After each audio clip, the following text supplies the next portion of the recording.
So finding the area between curves is really important because we're going to be using it a lot when we're finding the volumes of surfaces of revolution and volumes of different shapes. So what we want to do is master this so that the other stuff isn't as difficult.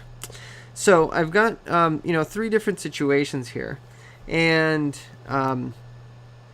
our idea is we want to come up with a strategy for finding the area between two curves. And so here I'm just drawing I'm looking for the area between two curves.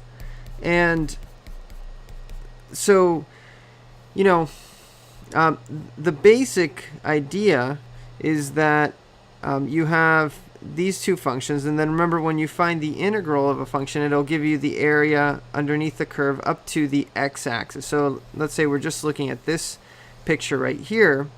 So our general strategy is going to be to find the integral of, if you look at this, you would want to find the integral of the top function, which would give you pretty much the area all the way down here. And then you have the bottom function, and you find the area underneath that one, but that one you subtract, thereby leaving you with just the area that you're interested in. Like that. Right? So that's in this case, that's what you do. And so here, for example, to find this green area right here, we would do the integral of the top one, which in this case is f of x minus g of x dx. Now, from where to where? Well, you have to find those points of intersection, right? So you would have to actually find these. Let's call this A and B.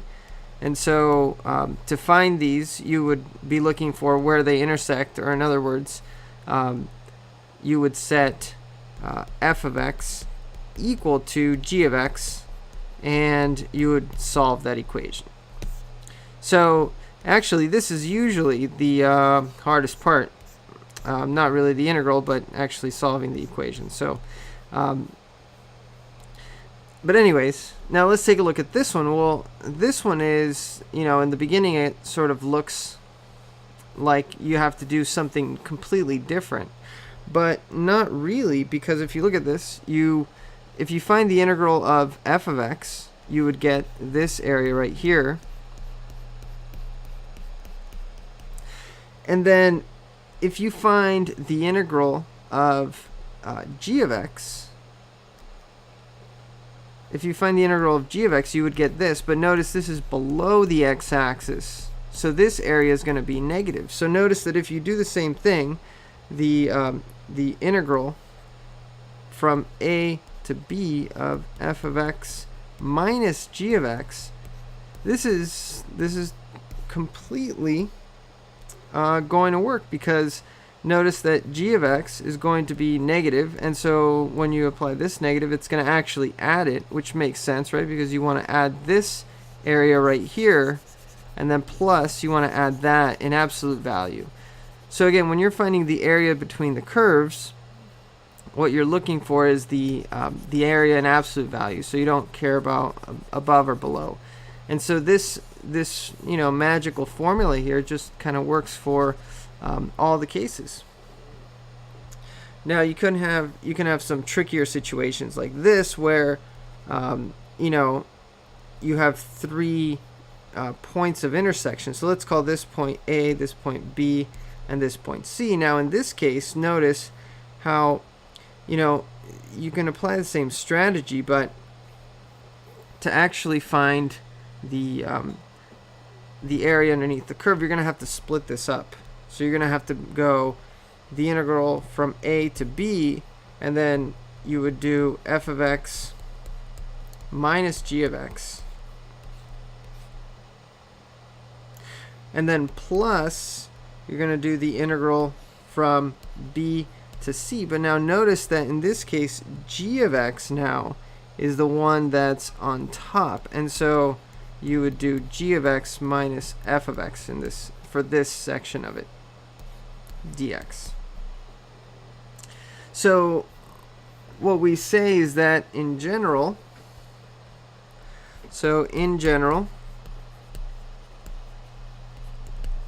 the area between two curves is the integral from a to b of, you're going to do top minus bottom. Okay, now the other issue that you might have, and we're going to do some examples later, is that you can have a function of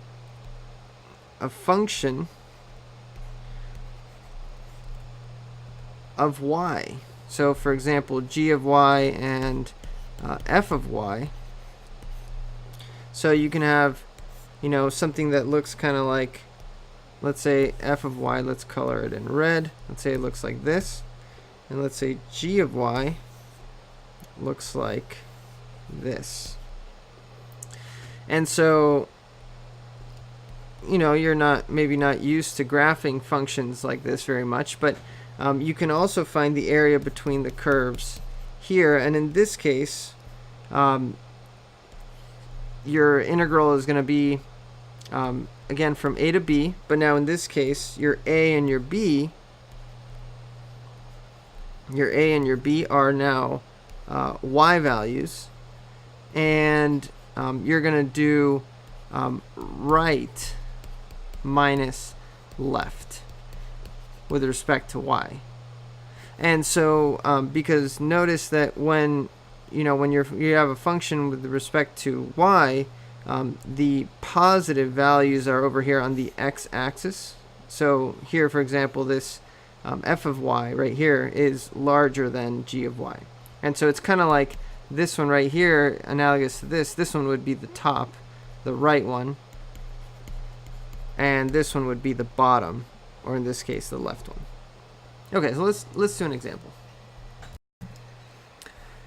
Okay, so we want to find the area between these two functions. Now, over here, I'm going to make a little line here, and we're going to write down the steps to follow. So these are kind of the basic steps, though some cases it can get a little bit more challenging, but these are the basic steps to follow.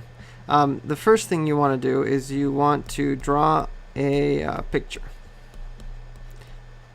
Now, if it's a complicated function, you can grab your graphing calculator. You only really need just kind of a rough sketch. It doesn't have to be something really fancy, just to kind of give you an idea of what's going on. So here, if I draw a rough sketch here, I would have f of x, which looks like this, and then x minus 12 is going to kind of look like that. So the area between these two is going to be right here. So this is what I'm looking for, that area right there. Okay, so once you do that, then the second step is you need to find the intersection points. Now, sometimes they're given to you, but in this case, we don't have them. So to find the intersection points, what we do is we set them equal to each other. So x squared minus 5x minus 7 is equal to x minus 12. And then we solve this. So if you bring the x and the 12 over, you would get x squared minus 6x plus 5 is equal to 0. And then we'll factor this, so we would have minus 5 and minus 1, and so then we get x is equal to 5 and 1. And you want to kind of verify that that makes sense. So here we would have 1, and here we have 5, and so that makes sense, right? Okay, and then once you find that, then you set up the integral.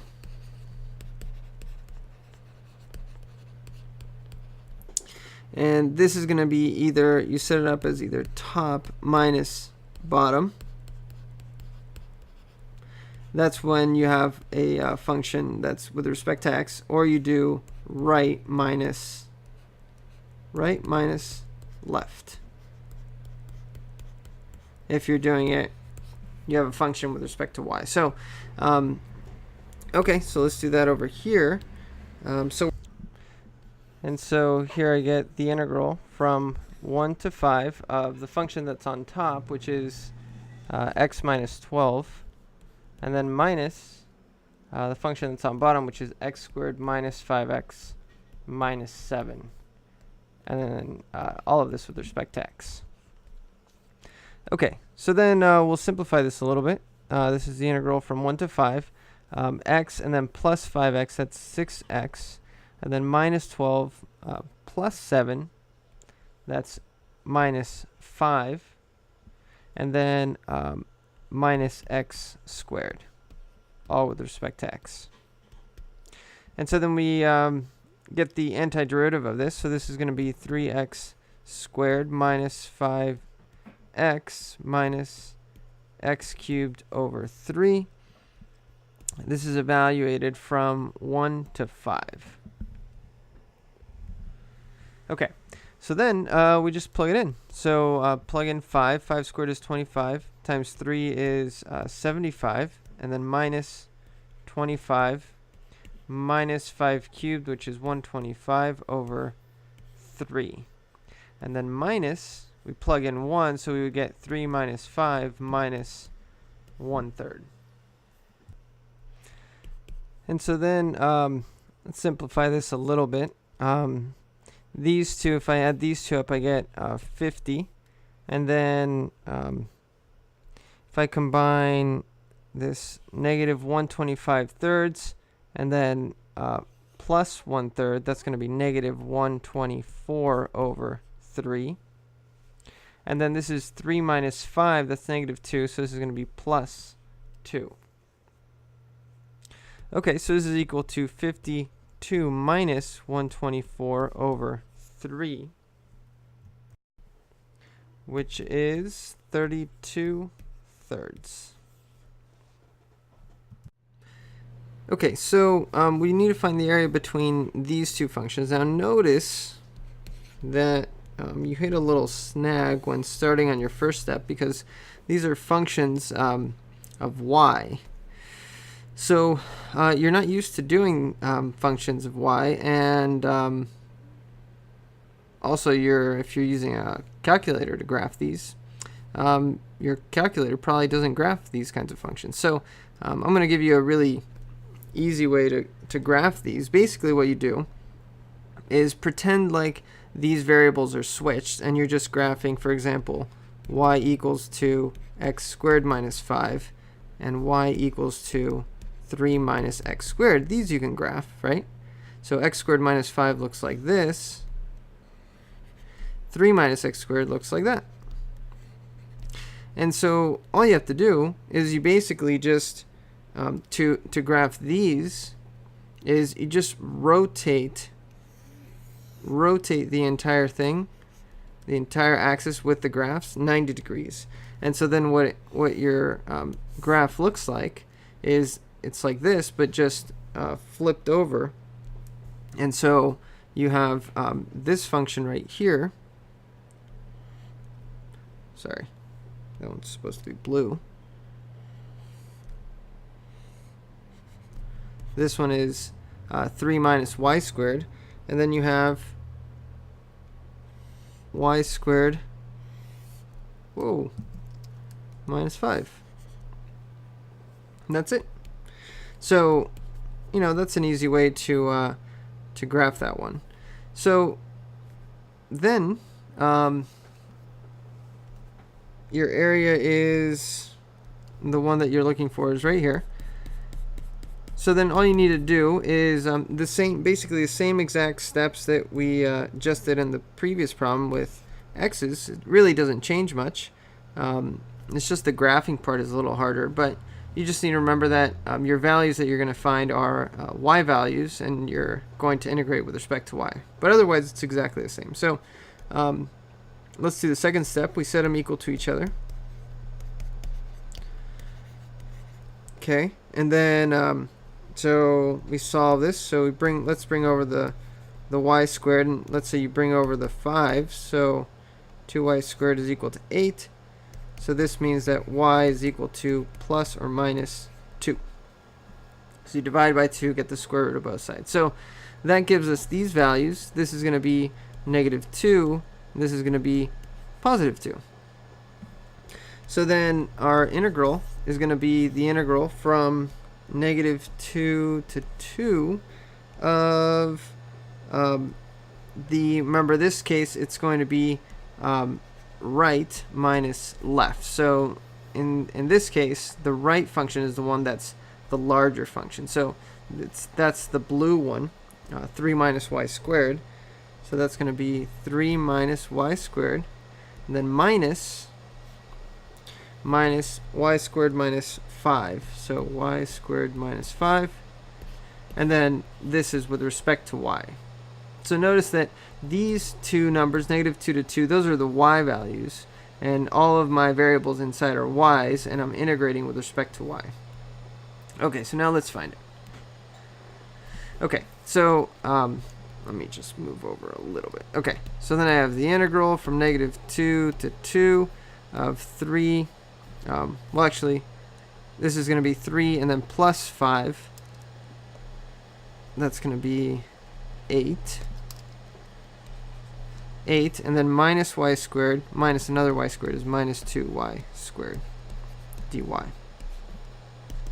Okay, so then I get 8y and then minus 2/3 y cubed, evaluated from -2 to 2. And so this is equal to 8 times 2 minus 2/3 times 2 cubed is 8. Need a little bit more room here. Then minus, we'll plug in -2, so this is going to be 8 times -2 minus 2/3, and then -2 to the 3rd. Okay, so this is going to be equal to 16 minus 16/3, and then minus, this is going to be -16, and then -2 cubed, that's -8 times -2, that's positive 16/3.